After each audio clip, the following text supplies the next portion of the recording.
Okay, can't see my face. That's intentional, I promise. I had a request to do some comparisons between expensive and inexpensive edged tools.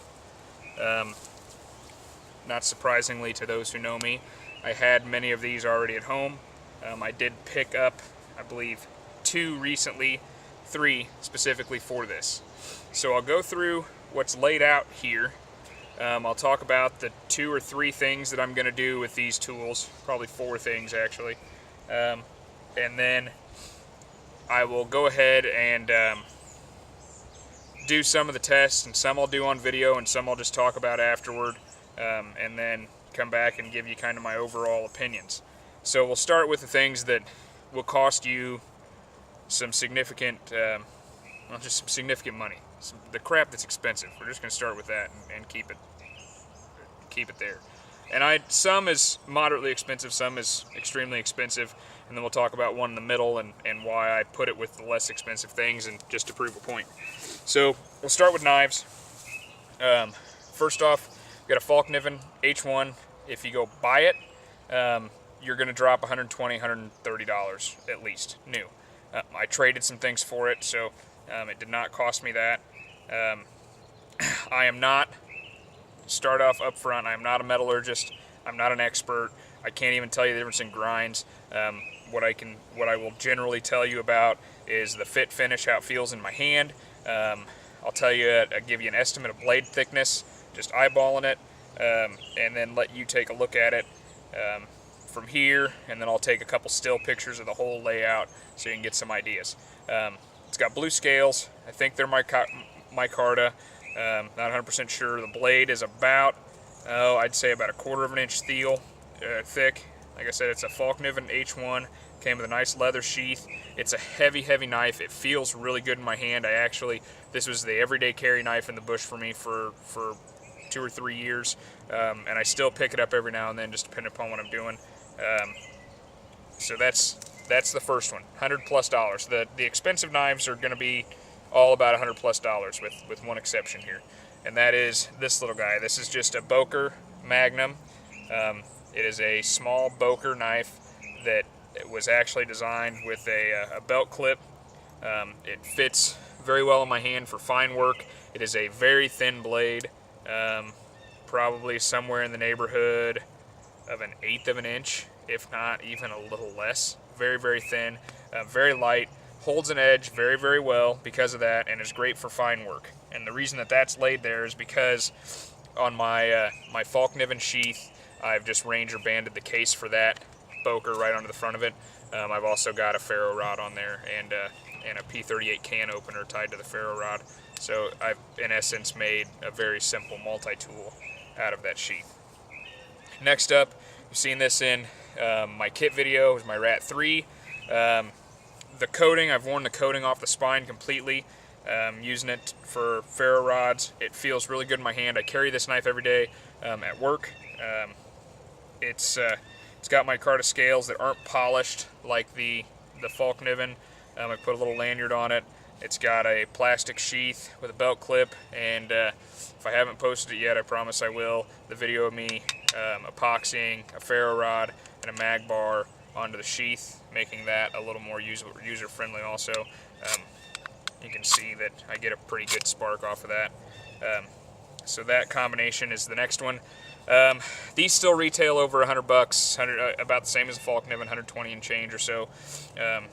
Good strong knife. Blade length is probably 3/16 of an inch, somewhere between 1/8 and 1/4. I have batoned with it, not a ton, but some, and it's held up pretty well. The last knife in the expensive pile is a custom Grayman Tsunami. These are amazing workhorse knives. It's got a distinctive curve underneath. Mine's actually been stamped with a personal message. I carried it in Afghanistan, so my daughter was born before we went to Afghanistan, so across the spine it's stamped with Addie's Daddy. I've cord wrapped the handle. It came without any handle, no scales at all, and it's got a really nice MOLLE sheath. This blade is better than 1/4 inch thick. This thing is made like a Russian tank. It's ugly, but it functions and it ain't gonna break. So that's the expensive knives that I brought out for a couple tests here. The inexpensive knife pile is a little larger. I've got several here. We'll start off to the left. I've got a Condor. I can't remember the model. If you can see it, if you can make it out, if you can name it, good on you. I think it's their Bushcrafter or something similar to that. It's got wood handles. I took a drill bit and countersunk a hole so I could use it as a spin or as a bearing block. This thing holds a pretty good edge. It's every bit of a 1/4 inch thick as well. Good knife, really, for the money. Somewhere in the $20-$25 range. They're a little higher now than when I bought them, I believe, but not an expensive knife to have. Cold Steel Canadian belt knife. I bought it because it's similar in style and shape to the Nesmik knife. I've actually used it in the kitchen more than anything. It's gotten some use in the field, but not much. Again, probably a 3/16 to 1/8 of an inch blade, not very thick at all. It's got a really distinctive design. It's got an ABS or a plastic composite of some sort handle. Small grip, but I've got small hands. It's got a nice knurl on the top, keep you from slipping. Really a comfortable knife. I bet it'd do great skinning, but we'll see how it does at some other bushcraft stuff. The sheath for the Condor, is a nice heavy leather sheath. The sheath for that Canadian belt knife is nylon, kind of slip-in style. Next is one that I picked up specifically to tear up out here. This is a Remington, kind of survival knife, quote-unquote, design. Just less than a 1/4 of an inch. It's got a small serration from here to here, and then it's just got a standard flat straight blade. It's a rubber material for the handles. They feel pretty good in your hand. I've got small hands, and I'm wrapped all the way around there pretty firmly. It came with a fairly inexpensive, cheaply designed nylon sheath as well. $19.95 at a local farm and home store kind of place. This Mora has been around and around and around, has been beat up and brought back to life on more than one occasion. This is an older model, and it is stainless. The handle's actually been melted because it had been chewed on by the dog. The sheath is gone. This is plastic and duct tape that I threw together to have something to carry it in, but it's still a workhorse. New, these are $12-$15. I mean, they're dirt cheap. This is a Mora military surplus version. Same thing, very inexpensive. It's got a rubber grip handle. I've put a patina on it with mustard and vinegar and stuff like that. So it's got a nice little patina already on the blade. And it's a little dull from last use. I haven't sharpened it since I last used it, so it may be at a little disadvantage today. This is the one that kind of doesn't really belong in the inexpensive pile. This is a Recon Tonto, Cold Steel Recon Tonto, Carbon V, made in the USA. This is the good one that everybody wants, that I found at a garage sale. I'm not going to tell you what I paid for it, because some of you will get mad and jealous, but it goes in the inexpensive pile. Everything in the inexpensive pile is less than $20, if that's any indicator. With the Kydex sheath, I had to run a sharpener over it, a couple quick passes with my Pocket Buddy sharpener, the little carbide style ones, and it's back in awesome shape. It's been used some.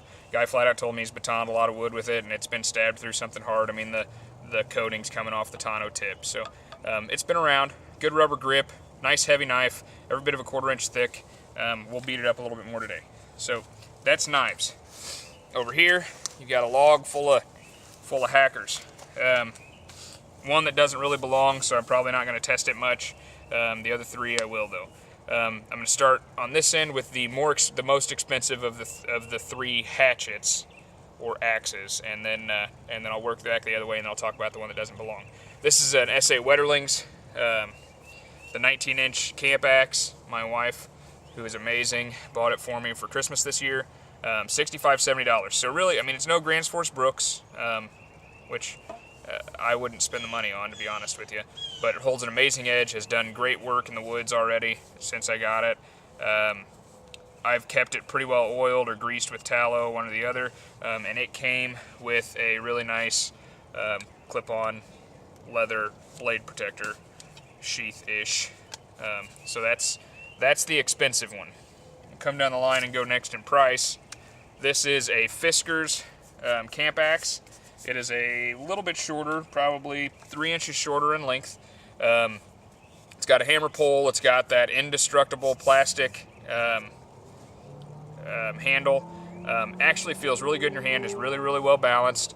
It did not come with a sheath, but I used to have a small Gerber camp axe, which I can't find, but I did find the sheath. Really doesn't make a lot of sense. And this axe fits perfectly in the Gerber sheath. So you may be able to order one from Gerber, and Fiskars may sell one aftermarket. But great belt sheath for that. Then it's got a nice big belt loop.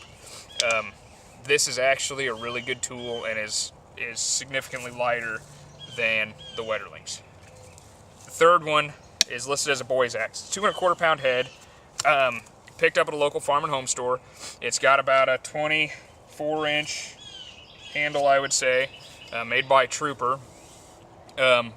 Up front, before I go hack anything apart with it, I'm going to tell you that I have driven this, not driven, but just like that, like I did for the picture, this into 3 different logs. Well, 2 different logs, 3 different times total. This log and a piece of cottonwood at home, which is pretty soft wood. And already there is a fair amount of movement in the handle. So, not happy about that. But on the price scale, which I didn't talk about on the Fiskars, I haven't looked them up in a while, so you have to check on your own. But it's not a lot of money on the Fiskars. It's somewhere in the $25, $30 range. This was $14.99. So if I got to drive another wedge into it in a month, if even, I'll understand. All that this has been used for is like I said, into a couple logs just like that. The Fiskars was used today to chop down some of the poles that you saw in the shelter video, as well as this tool. Now this one doesn't really belong, so I'm probably not going to do much review about it, but I am going to talk about it briefly. And the smoke has shifted directly into my face. This is the SOG Fusion Tomahawk. I have one downfall to this at all, if there's any at all, that can be overcome quickly. The spike point for woods use does not have a lot of function. It's not bad for digging, I guess would be the best function. There are hammer grooves here and here on the sides. You just have to be careful if you're hammering stakes around your tent to turn the sharp edge of the blade away. This thing will get razor sharp very easily, very quickly. I've used it today, I've hacked up some stuff, but it has been to the point before where it has had a razor sharp edge and held it for quite some time. It did not come with a very good sheath, so I ordered the United Cutlery Vietnam Tomahawk, which is a very similar design to this, very, very similar, for about 20 bucks. This one was about 35. That United Cutlery one came with an extremely heavy leather sheath, and I just married it up to this. The United Cutlery one lives in the garage. I use it to split kindling for the garage stove. It's on a new handle already. That one didn't last very long, and I actually cut the spike pole off and welded in a bolt, so I've got a hammer pull on it. So this one gets the good sheath and comes out with me. I have split lumber with it. It's just not really thick enough to do it really well. It hacks really good. It's great for cutting roots out of the ground. It's great for cutting limbs off. It would probably win in all aspects of use other than splitting and chopping through really, really big stuff. Small stuff it's great on. So I'm not going to talk any more about that. That's it. The couple tests that I'm going to do, I'm going to compare sparking off ferro rod, and the ferro rod I'm going to use is the one around my neck. It's out of a Blast Match. I'm going to start with that, and then I'm going to cut 3/8 inch sisal rope and see how each does with that. That's cutting cordage is a pretty common task, and sisal rope can be pretty tough to do that with. So I've got a brand new 50-foot roll of sisal rope. I'm gonna hack through some pieces of that with each knife. I am going to take each hatchet, and each one of them is going to be used. I'll go try and find some similar size standing trees and chop through one of each with each hatchet. Bring some pieces back of those standing trees and try and split with them. And then with some additional pieces, I'm going to try and baton with each of the inexpensive knives. All of the expensive knives have been proven to baton very well. They hold edges very well. I will cut the sisal with them for some comparison, but I'm not going to baton anything with them today. There's not enough daylight for me to collect enough stuff to baton and then leave sitting here for no reason. So those are the couple tests that I'm going to do with each one. And then I'll get back at the end, show you who my winner is on the least expensive stuff. I will take the Recon Tonto out of that pool because not everybody's going to be able to find one used at a garage sale like I did and steal it like that. So bear with me. Let's go find something to cut down, and then we'll come back and do some of the other stuff. All right, so you can't really tell from that angle, I don't believe, but I have really 3 trees. This one's already dead.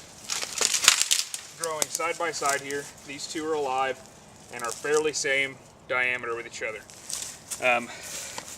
I'm going to take each one of them down with one of these 2 axes, just the Fiskars and the Trooper.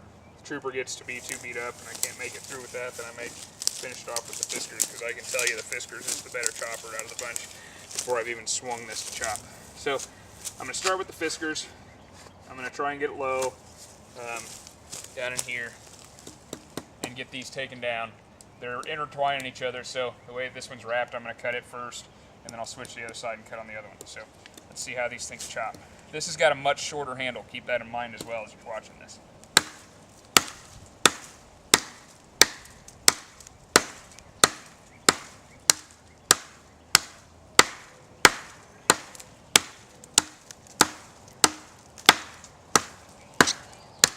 I don't know if anybody's running a stopwatch, but I am halfway through this tree already.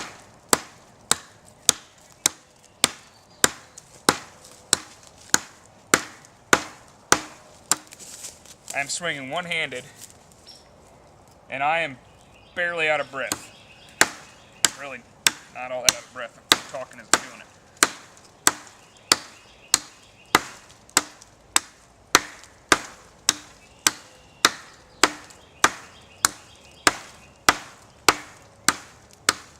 And because it's leaning up, I'm having to go way through this thing to get it to break.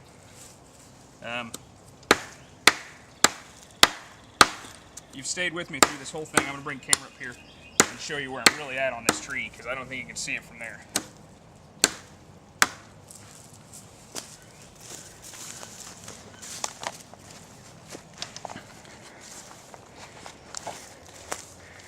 Alright, so you can see I am well through half or more of that tree.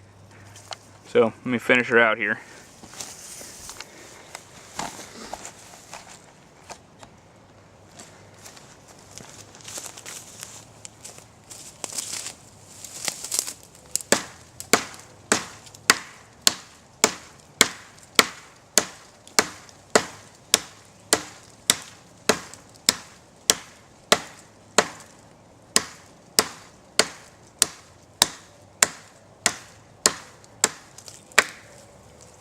Down a thorn. Everybody needs to do that every now and then.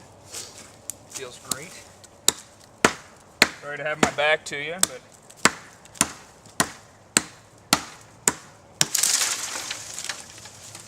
alright. Tree 1. Done. And with a break, just a couple of minutes. I don't have a timer on here. So let's go on to tree number 2, a much larger axe, and see how it does. Because of the longer handle, I'm going to have to use 2 hands. So you'd think that it should go a little quicker. We'll see.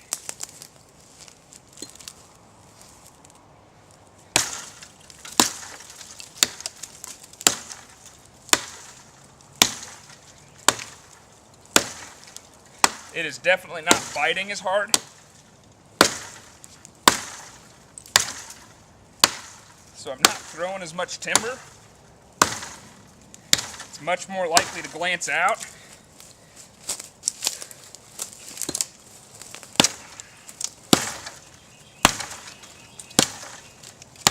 It's doing better than I thought, but I'm having to really, on my end, put some more oomph into it. It's probably going to break before the other one doesn't have anything holding it up now.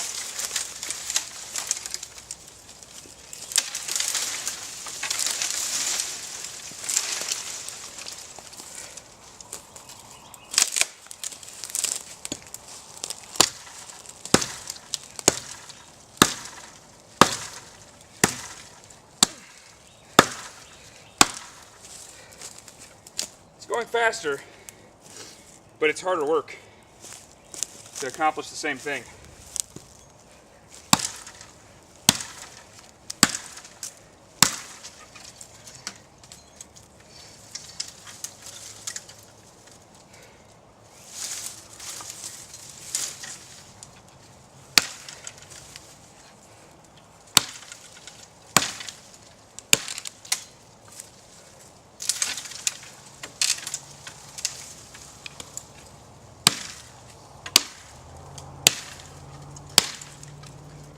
All right, I'm guessing you compare times, the Boys Axe probably won over the Fiskars.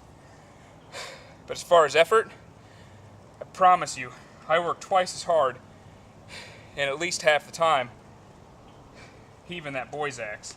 And oh, by the way, the head's not moving there. I don't know if you can see all the movement in that handle. On the end of it, I've got an inch of travel. Fiskars, tight as can be, and it's been used a ton. Alright, so you see, pulled this tree out. I'm going to leave the Boys Axe on the floor, on the ground over there. I'm going to limb this thing off up to about here, drag it back to camp, and use it for pieces to split and baton.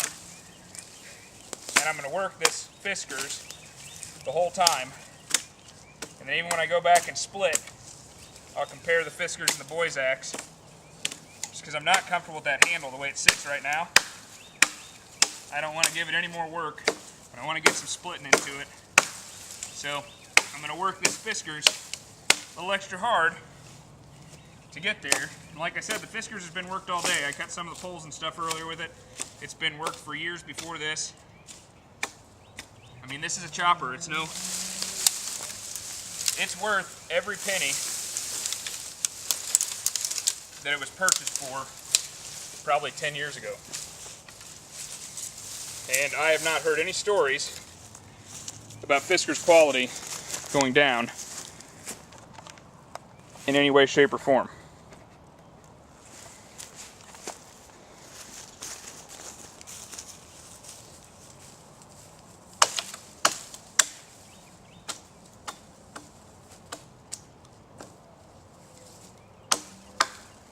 Alright, so other than some real light, fresh growth from this year, that's pretty well limbed out. Now I wouldn't obviously be doing this for firewood, I'd be doing it for something else, but because I need something to split also that's not just deader than dead can be, this should be a pretty good test for my other tools over there. So here we go, I'm not even on a good stable base. I'm going to choke up a little bit on the handle here. And I am really lightly swinging with this thing. Probably lighter than I drive nails.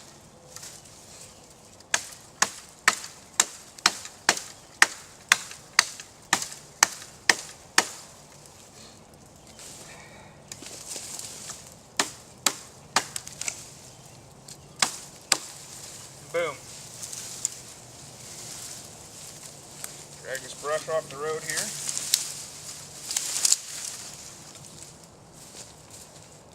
Here I've got my log that I'll go back to process a little more for the rest of the test.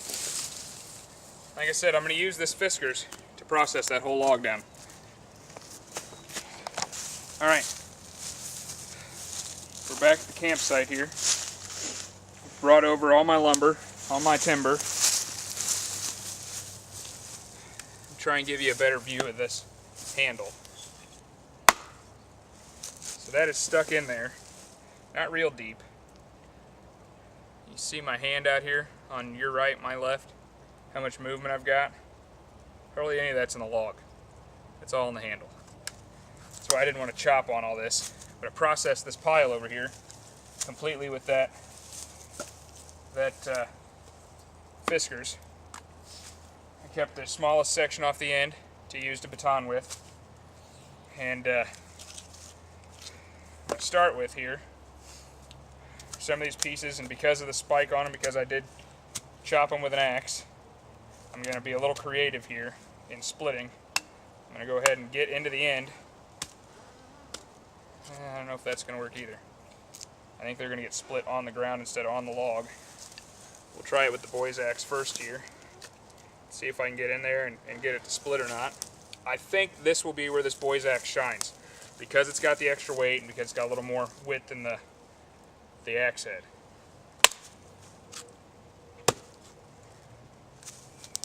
Give it a little more oomph than that. I'm trying to not knock it all over here. This is why I prefer to baton stuff this size, especially when it's not saw cut. Right through it. Good. I'm going to save these halves for batoning. And I'll do one more with this, and then I'll move on to the Fiskars for 2, and then we'll get some knives out to baton.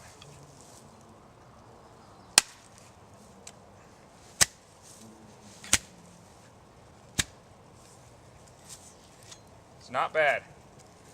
I'm pleasantly surprised with how well this is splitting. I'm still not comfortable with that handle.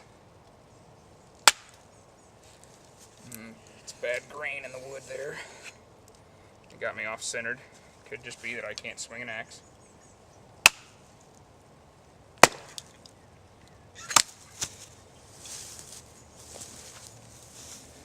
I'm pretty well split through here.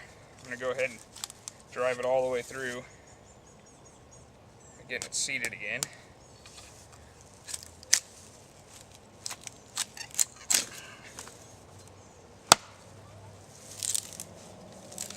And that's done.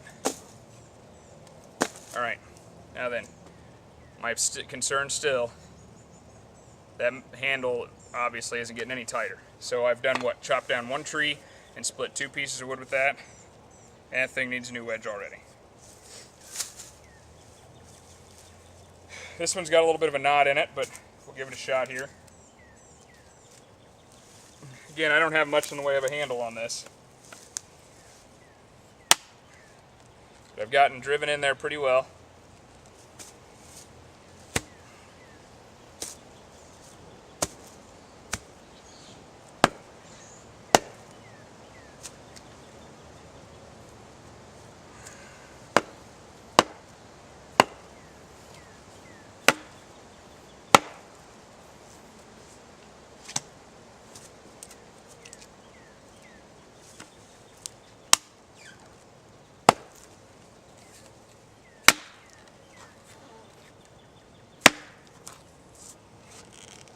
Now, that's something that I'm not afraid to do with this Fiskars, that I am scared to do with that boy's axe.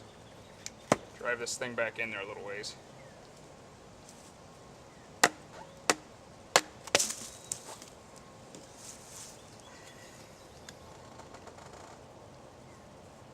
Sounds like I'm under a Widowmaker, but I promise there ain't anything dead up there falling on me. I have no problems with this tweaking and wrenching on this handle. If I've got this locked in somewhere, I'm splitting a bigger piece, this handle is not going anywhere. And I'll use it gladly like a pry tool.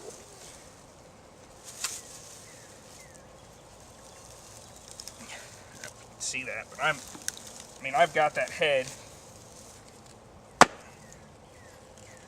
sideways in this log without any worry of damaging that handle. Get back in my split here. Do the same thing because I am fighting a knot in this thing.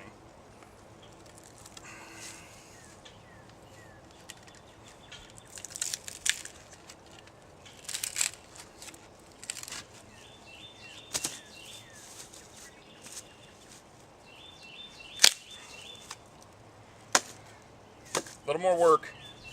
I think it's safe to say that the weight of that boy's axe makes a difference in splitting, but that handle is its downfall.